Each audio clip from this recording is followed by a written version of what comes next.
Students at Black River Falls High School are giving back to their clubs and association by coaching the next generation of skaters. I currently have like 7-year-olds all the way up until like 10-year-olds for my private lesson skaters, but then I've also coached 3-year-olds. I coach basic skills, and that's ages like 3 to 9. I coach squirts through bantams, which is like 8 through 13, 14. Most of the time, coaching is not just a show up to the rink and get on the ice type of practice.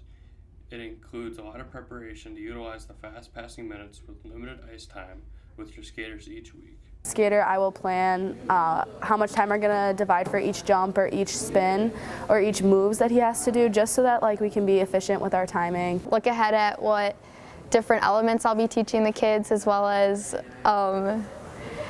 making their programs for competition and ice show. I have to make routines for my skaters when they're planning on competing. When you work with skaters at such a young age, you get to see their full development.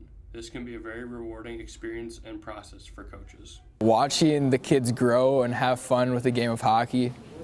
Just seeing the look on their face when they finally get the skill that they've been working on for a while, when they finally land that jump, or when they finally can stand up all by themselves. Being able to meet the younger skaters and being able to watch them improve over the years. Even with their passion for coaching, finding the time to be able to coach is often its own challenge. Definitely a challenge, but it's a commitment to go help them and watch their improvement through the year. Finding the time for it with a busy schedule, it's hard to make that big commitment.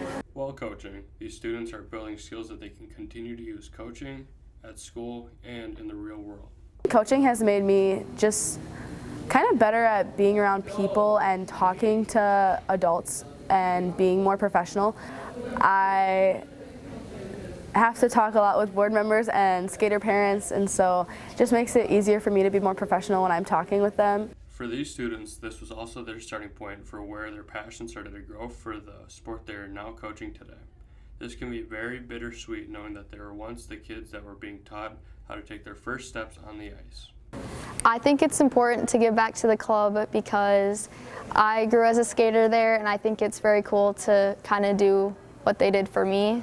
It's important just because it kind of makes me feel like I went full circle. Being able to coach and stuff like that just makes me feel really accomplished. I've gave my life to this association, and it's just good to give back to it.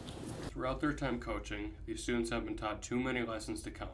Some lessons that they will pass on for the next group of coaches. Try your best to be patient. It can be really hard, especially when you have a group of like 7 3-year-olds. It's really difficult, but just being patient can really help you. Reach out to whatever organization you want to coach for because it's a good way to learn life lessons and meet new people. Do it. It's fun, and it's a good thing to watch everyone grow.